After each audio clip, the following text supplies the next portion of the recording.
So first Badri గారు మిమ్మల్ని approach అయినప్పుడు అంటే డోంట్ జడ్జ్ బై కవర్ అంటారు కదా, అలా బద్రి గారి పట్ల మీకున్న ఇంప్రెషన్ ఏంటి, ప్లస్ ఆయన స్టోరీ చెప్పినాక మీకు తర్వాత సినిమా తీసినాక ఉన్న ఇంప్రెషన్ ఏంటి, ప్లస్ అసలు ఫస్ట్ టైం ఎంత తీసుకున్నారు ఆయన కథ వినడానికి?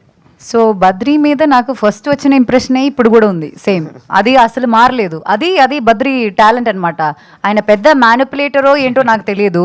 ఫస్ట్ టైం నేను డోర్ ఓపెన్ చేసి బద్రీని చూసినప్పుడు హీ లుక్స్ వెరీ ఇన్నసెంట్, చాలా ఆథెంటిక్, ఒక రియల్ మనిషి అన్న ఫీలింగ్ వచ్చింది.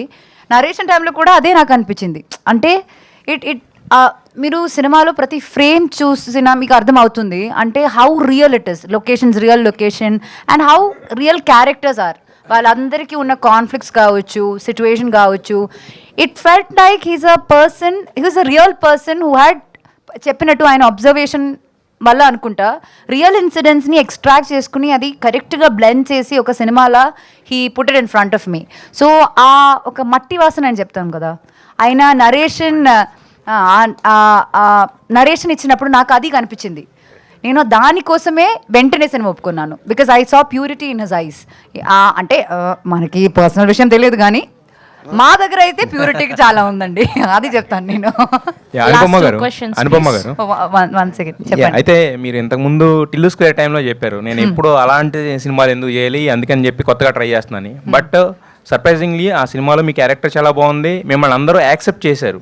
అంటే అనుపమ ఇలా కనపడినా కూడా మేము యాక్సెప్ట్ చేస్తాము అని చెప్పేసి బికాస్ ఆఫ్ ద క్యారెక్టర్, దాన్ని మీరు పోర్ట్రే చేసిన విధానం వల్ల. బట్ ఆఫ్టర్ దట్ మళ్ళీ అంటే మీరు ఇంతకుముందు ఏవైతే ఒక మిడిల్ క్లాస్ రోల్స్ లేదంటే కనుక ఒక మట్టి వాసన మీరు చెప్పిన విలేజ్ డ్రామాస్ మళ్ళీ వీటికే వచ్చేసారు. అంటే ఆ డిఫరెంట్ పికింగ్ అనేది మళ్ళీ మైండ్ సెట్ మార్చుకోవడానికి రీజన్ ఏమైనా ఉందా? లేదండి, అట్లా మైండ్ సెట్ ఏం మార్చుకోలేదు. Even now I'm experimenting. నేను ఇప్పుడు సైన్ చేసిన ఫిల్మ్, అప్కమింగ్ మూవీస్ ఉన్నాయి కదా, ఆర్ ఇప్పుడు ప్రీవియస్గా ఇప్పుడు సంపత్ గారితో చేసిన ఫిల్మ్లో వేరేలా ఉంది క్యారెక్టర్. అండ్ ఇప్పుడు నేను సైన్ చేసిన క్యారెక్టర్స్ అయితే చాలా ఎక్సైటింగ్ క్యారెక్టర్స్. ఒక్కొక్క క్యారెక్టర్ ఇప్పుడు దీనికి నా నెక్స్ట్ క్యారెక్టర్కి అస్సలు సంబంధం ఉండదు. ఆ ప్రామిస్ మాత్రం నేను ఇవ్వగలను. ఇప్పుడు కూడా అదే ఎక్స్పెరిమెంటలే. మీరు ఎక్స్పెరిమెంట్ చేస్తున్నారు, బట్ ఎక్స్పెరిమెంట్ చేసే జోనర్ అంతా కూడా సేమ్ ఉంది కదా, ఆల్మోస్ట్ విలేజ్ అట్మాస్ఫియర్. అంటే అట్లాంటి మంచి స్టోరీస్ రావాలి. టిల్లు స్క్వేర్ చేసినప్పుడు it was a very strong character. అంటే ఆ బ్యాక్ క్లాష్ని ఫేస్ చేయాలంటే ఆ క్యారెక్టర్ అంత స్ట్రాంగ్ ఉండాలి. ఇప్పుడు it is equal to hero's character కదా, and the villain of the film.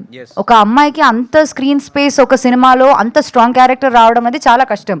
అందుకే నేను కూడా యాక్సెప్ట్ చేశాను. లేదు, if glamour was the only part I wouldn't have right. అంత రిస్క్ తీసుకుని నేను అది యాక్సెప్ట్ చేయడానికి అంత మంచి ఆర్ అంత కాన్ఫిడెన్స్ ఉన్న స్క్రిప్ట్ రావాలి. అది ఇప్పుడు రాలేదు, అందుకు చేయట్లేదు.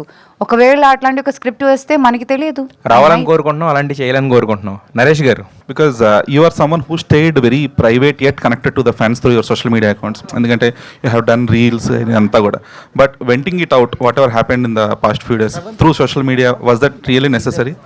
It's my social media. I decide what to post. I was not venting it out. I was just talking about a transition of a woman, and I feel proud that I did that. Okay. Isn't it that blaming the other side? What do you know about me? What do you know about my life? No one knows. So it's okay. It's our Instagram.